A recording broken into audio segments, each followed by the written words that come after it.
I have tried different versions of no buy, low buy, and essentials only for the last 7 years and all failed. Not because I lack discipline, but because the rules didn't fit my real life. So today let's talk about my experience, lessons I have learned, and of course, what to do instead. The first reason I failed all the no buys, low buys, and essentials only challenge that I tried was because I compared myself to the extremes on the internet of all or nothing. Many people say no coffee, no hobbies, no experience, no traveling, no dine out, no shopping, you spend on nothing, just survival. And of course, this extreme of all or nothing didn't work to me. Also, some influencers say, I didn't buy anything for a full year, or the other day I saw a person saying she didn't buy anything for 2 full years and it was amazing. But wait a minute, these people are influencers, so of course they didn't buy anything, but they got plenty of products for free, which means the things kept coming to their life for free. They didn't have to spend any money. You and me, we are in a different situation. If we need or if you want something, we have to buy even replacements. Influencers, most of them don't have to buy anything. So of course, it's much easier to do a no buy or low buy year because they have free stuff coming in every week. So it's important to set rules to win according to our lifestyle, how we live our day-to-day life, not compare ourselves to content creators. I also have seen other people saying, I did a low buy year and it was successful because I only bought 8 handbags, okay? To me, buying 8 handbags in a full year, I have never done it in my life, and to me that's a buying year, not a low buy. But for this person, the goal was to improve, and actually she achieved it because the year before she was not trying a low buy and she bought 23 handbags. So she tried a low buy and she only bought 8. That's a success to her. Other people also used to buy plenty of clothes every month and then they set a rule of buying only 5 pieces of clothing per month, which ends in a year with 60 new pieces. To me, that's too much clothing, and again, I have never done it in my life. So again, this is important to set rules to our reality, what we want to achieve, and the goal is to improve, not compare ourselves to others. This year, 2026, I tried something different. I made a list of things I would not buy in the year, so 26 things I would not buy in 2026, and so far this is what happened. So the things that I said I would not buy: clothes, underwear, socks, stockings, activewear, pajamas, loungewear, all in the underwear category. Shoes, bags, sunglasses, hair accessories, cute stuff in the Japanese stores. New skincare, new makeup, only replacements, perfume, online courses, subscriptions, stationery, only replacements again. No dine out, takeouts, or ready-to-heat meals. No drinks like alcohol, soda, or vending machine drinks. New supplements, plants, home decor, new hobbies that cost money, traveling, Amazon. I set a rule of using Amazon only for foods or household goods. Extras in the supermarket and drugstore, shopping with a shop list only, paid entertainment, gifts, trends, and online shopping in general. And out of the 26, this is really a no-buy list, and actually no joy in here because I cut off all the joy of my life. And of course, this was sabotage.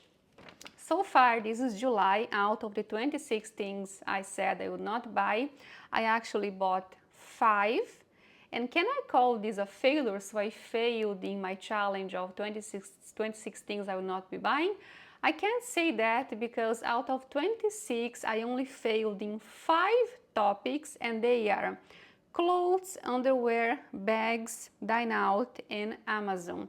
Amazon, I was lazy to go to real stores to buy several things I need, so I end up buying on Amazon. So I consider this failed because I said not buy anything other than food and household on Amazon. Dining out, no dine out at all. Actually, we dine out 3 or 4 times, I think, so far for celebration.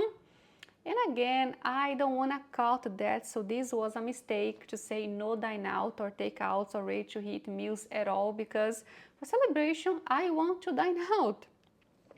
Also bags, I bought 2 bags so far, and I'll be buying 1 more, so in 1 year it's gonna be 3 new bags, because I sold my designer bags and I needed replacement. I replaced with mid-range brands, and actually I still have 4 designer bags. I don't wear them like at all, very sometimes, so I'm gonna buy another mid-range bag.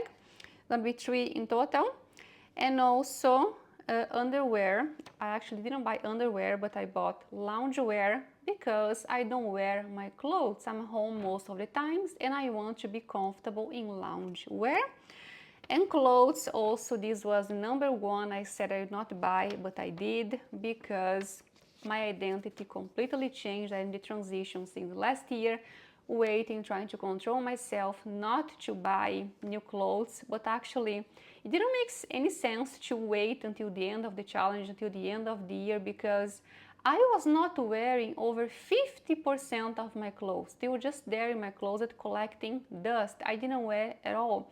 Like this kind of shirt top, like this. I had like 15 shirts in total, because before Japan I used to wear shirts every single day, sometimes 2 or 3 shirts per day because I worked in the school. So I used to wear a lot. Here in Japan I almost don't. I wear shirt very sometimes. The shirts were just there. I wanted to replace with clothes that I actually wear. I also didn't like the color of my clothes anymore because of my identity change, identity shift. I didn't want to wait until the end of the year, and I can't say that I regret, but also out of 26 I failed in 5 topics only, and to me this is still a success because I improved. Maybe if I didn't make this list, I would have bought too many things and failed a lot. With this list, I consider this is a success. And after trying so many no buys, low buys and essentials only challenge, I have become way more intentional about how I spend my money, about everything I buy. I have become more intentional, and this was my goal since the beginning. Also, I wait for sales now because I don't have the fear of missing out anymore. I know sales are coming. I use the 7-day rule before I buy anything non-essential. This is how I quit my impulsive shopping, because if I have to wait for 7 days, I'm still thinking about something after a full week, only if it's something I really need or I really love. Over 90% I don't buy anything, and this is really great. Also, I created my 3 accounts system several years ago, and this works wonderfully, and this is how I keep myself debt free. I use 3 bank accounts for separate purpose.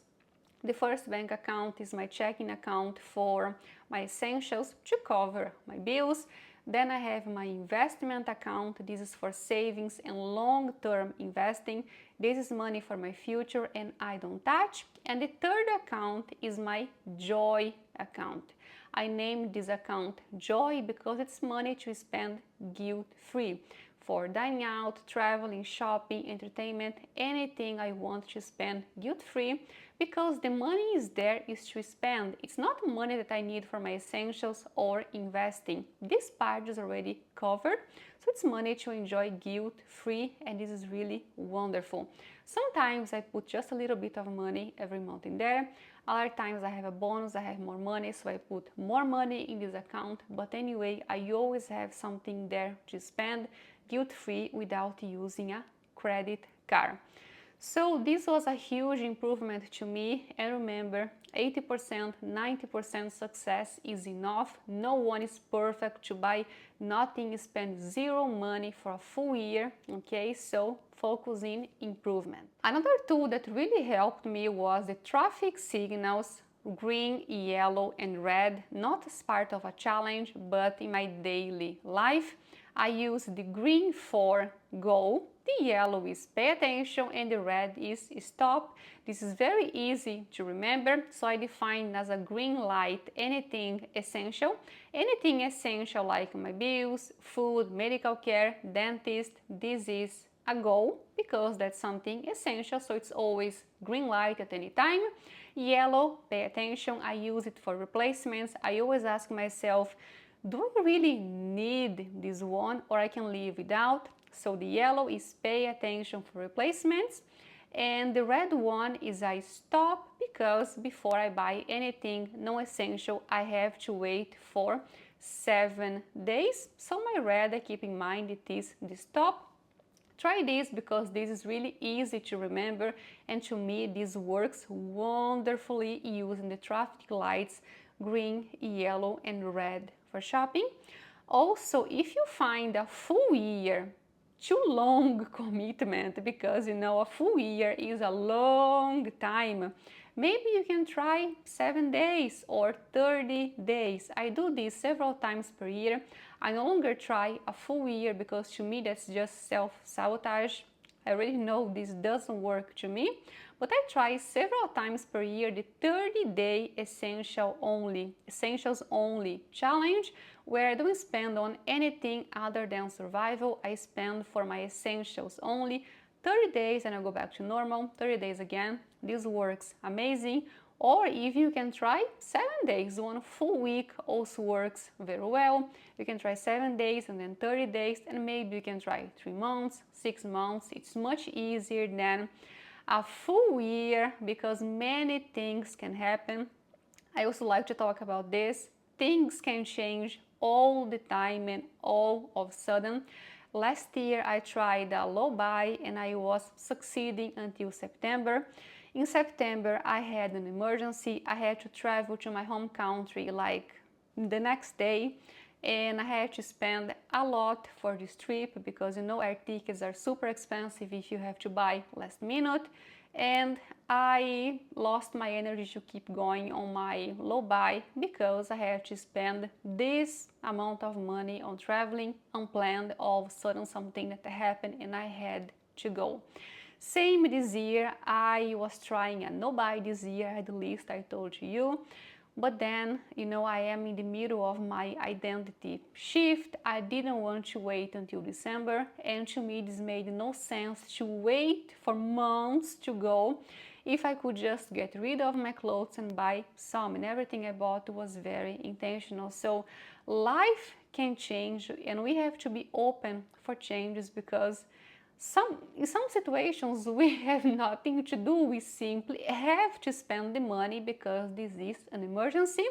So if you go too strict, you lose your energy. Think about progress, about improving, and this is when you set yourself to win.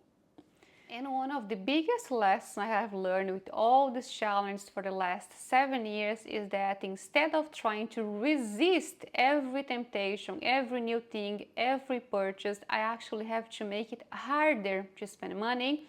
And I took some actions for that. The first one, I stopped browsing online because every time I browse things online just for fun as a hobby, I became obsessed about things that 10 minutes ago I didn't know existed, I didn't know I wanted, so I quit browsing online. And I still browse in real stores sometimes, like the window shopping, but I don't buy anything because online everything is shiny and attractive, and the same doesn't happen to me if I go to a department store or something and I see actually the real things. I also canceled all the marketing emails. I deleted all the shopping apps from my phone. I don't have any shopping app installed on my phone. If I want to buy something, I have to go to the website, so I don't receive any notification, any coupon, anything like that. So this makes my life much easier and harder to shop. I also removed my credit card information from the websites. Every time I buy something, I have to insert the information one more time. So I don't save the information in this case. I have to go downstairs to my wallet, take my card out, insert all the information. So this is burdensome and I give up many times for this. And in my opinion, the most important thing is not being trying hard, no buys, low buys, essentials only challenges, but to have your priorities very clear, crystal clear about what's important to you.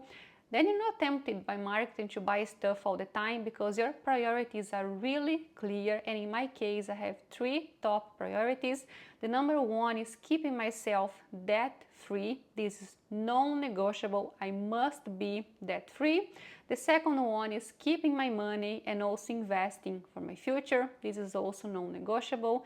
And the third one is my ultimate goal. My ultimate priority is to work part-time only starting next year. In just a few months, I want to be working part-time only, quit my full-time job because I want to enjoy my life. And I'd like to leave you with this today. Life is not only about covering the bills and the basic needs or essentials. We need joy. Life is not only about paying bills and no buys challenge. We must enjoy. We must have joy in our lives. So this is my priorities for next year. I want to work part-time only and free up my time to enjoy life. And to make that possible, I have to be very intentional with my money because I have less money coming, more time, but less money, of course. So I have to be very intentional with my money. And I'd like to hear from you. Have you ever tried any no buy, low buy, essentials only challenge? How did it go? Did you succeed or not? Are you still trying again? Or what do you think about all these challenges that I would love to know? Thank you so much for watching, and I'll see you soon.